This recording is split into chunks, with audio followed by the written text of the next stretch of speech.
Hezena.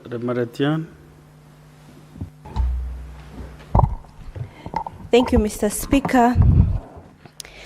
And I rise to contribute to the motion by the Honorable Senator for Nandi, Senator Cherargei. Mr. Speaker, as the youth senator, I cannot afford not to put my word across as far as this motion is concerned. And I want to agree with my colleagues that there is a need for a policy change in this country. But even most importantly, there is a need for a shift in mindset. Why do I say this? Mr. Speaker, interns go through a lot, and most of them are actually breadwinners. Most of our youth working in the government offices, in various government institutions, are breadwinners. And I'm sure if we were to rank countries, the level of depression of the young people in countries globally, Kenya will rank among the top. This is why you see them very, very much aggressive on social media, aggressive on the streets. It's because of the level of frustration that our young people are going through. Mr. Speaker, we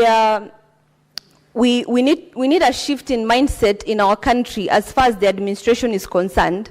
We need to think about programs and projects that will create one of the largest agricultural producers across the continent and globally. We have a very good climate. We have a very good soils. We have enough rainfall in most parts of this country. We have enough land, Mr. Speaker.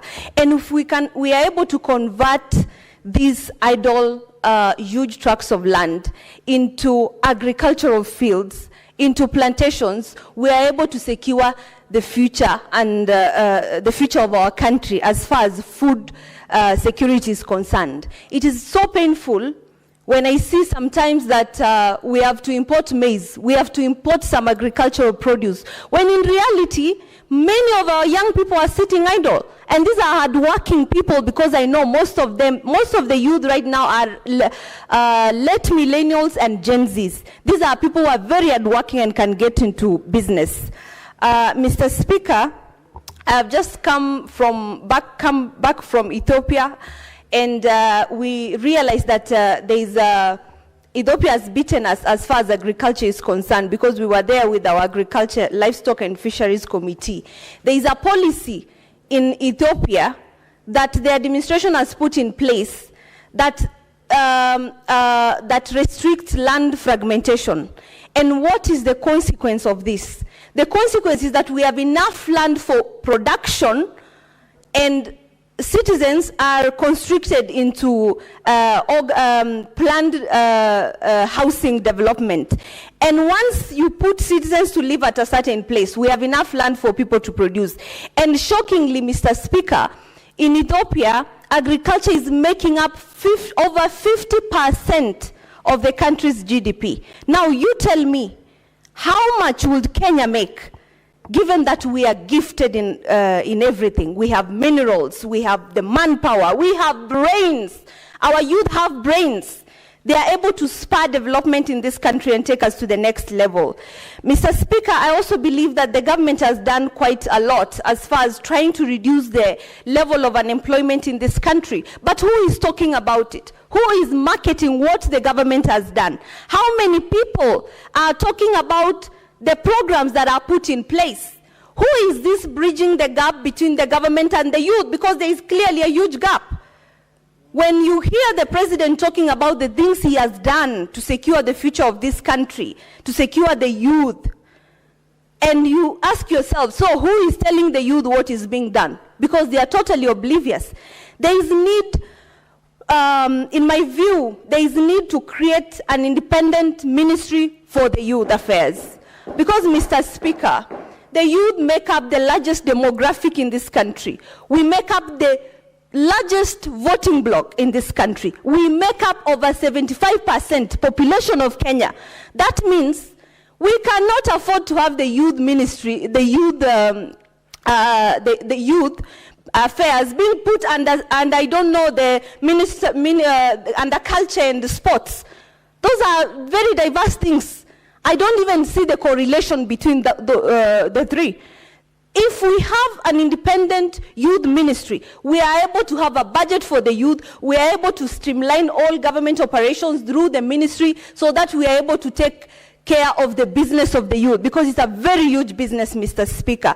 And I want to thank my party leader, Raila Odinga, because he had a dream, Mr. Speaker.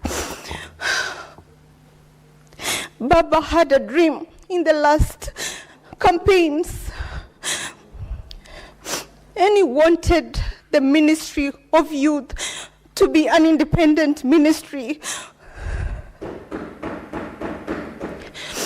Because, Mr. Speaker, the youth occupied a very central part of his heart, and he understood that the country is going nowhere if we are not talking about the youth. The country is doing nothing if we are not prioritizing the largest demographic of our country. I have worked in several ministries, state ministries, before I became a senator, Mr. Speaker. And I remember at one point in a state department, I was working under the Department of Finance, and one of the ladies could barely even see the computer, Mr. Speaker. She was struggling to peep what was in the computer. The boss, the top dog in that state department, was from her tribe. And I was the only young person in that state department, in the Department of Finance. And I was given a lot of workload. Being punished for being young, being punished for being new, and even maybe for being a minority. Yet, such opportunities should go to very many young Kenyans, very many youth who are your children, for your information. Mr. Speaker, if the administration is able to shift its mind and start thinking of producing rather than consuming, we will start thinking about the manufacturing sector. We will start thinking about factories. We will start thinking about farms. Kenyan youth are very talented and gifted. You can see what they are creating with AI. Is this AI controlled within the Republic of Kenya? If we advance technology, there is so much potential for our young people in technology. Kenya is, I think, ranking as the second largest consumer of internet continent-wide, after South Africa. Not even Nigeria has beaten Kenya. Why? Despite having the largest population, thank you. Despite having the largest population, over 250 million, compared to the 50 million of Kenya, Kenya ranks as the second consumer of internet continent-wide. Because in Nigeria, internet is expensive. So how are we utilizing the affordable internet in Kenya to benefit our youth, to benefit the largest demographic in our country? It's the same thing I always say when campaigning. You cannot think of taking care of a nation without taking care of the largest population of that nation. And when you secure the youth, you give them opportunities in agriculture, in technology, in manufacturing.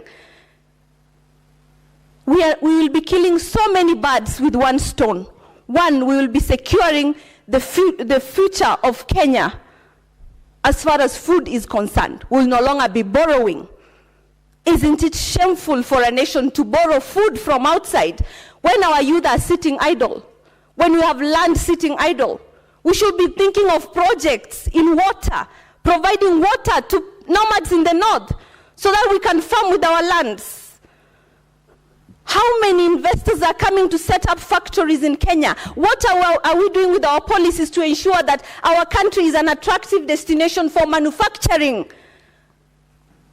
What are we as state officers doing to ensure that when an investor comes, you don't first of all ask them for corruption, for bribery? When Aliko Dangote was trying to set up a plant in Kenya for cement manufacturing, what happened? Mr. Speaker, he ran away because of corruption. How many opportunities would the Dangote cement factory would have brought to the young people in Kenya? How much frustration is being put on our local investors who have been here for so long?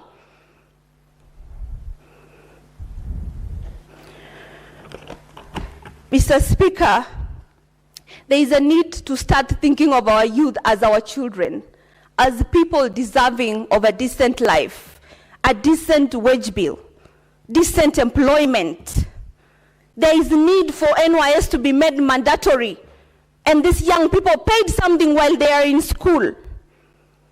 If you look at all the nations that have developed since the time immemorial, their story of success and growth has been rooted in investing in the future of the youth. Look at the West African countries that have just gone through a coup. These leaders have taken initiative to invest in agriculture, in manufacturing. I have seen Burkina Faso relaunching its airline for the first time, Mr. Speaker. While Kenya, we are sitting here being a nation that has developed years ago, but we are still being defeated by small nation. How much are we producing to be able to borrow for loans, to be able to borrow?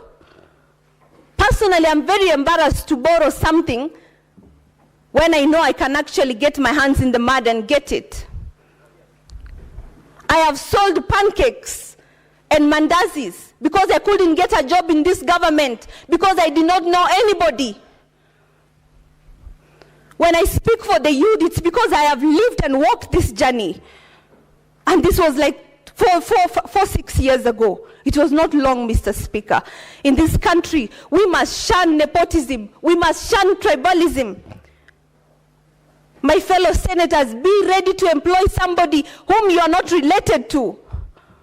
State officers and government agencies should be able to employ somebody even if they do not know them, as long as they are qualified. The requirements to be employed should be reduced, Mr. Speaker. You cannot continually impoverish families by not giving the young people whose parents and families have impoverished themselves to school them, and still they have to wait for close to 10 years to get a decent job. And then the same government wants to take care of the same parents that it has impoverished. This is a repetitive circle of poverty, which we have the power as a nation to change. Thank you, Mr. Speaker. Honorable Senators, this motion has surpassed its time.